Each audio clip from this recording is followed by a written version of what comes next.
I'm Dr. Balasubramaniam, Program Chair for PGDM Big Data Analytics Program at Go Stock Management.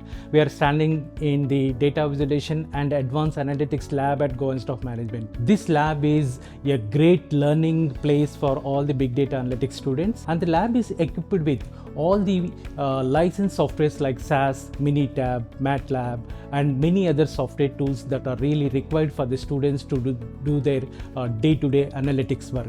And also we prefer to have some open source tools as well. For example, Python being one popular software that our students will use every day, and this lab is available for the students 24/7. Students can come anytime, they can learn anything, they can practice their coding here, and this lab is given them a good opportunity to showcase their strengths and skills to the outside world. Because of these lab facilities and the software that are available, big data analytics students can face any kind of challenges, data hackathons outside the world, and they can prove themselves as the best students in the country as well.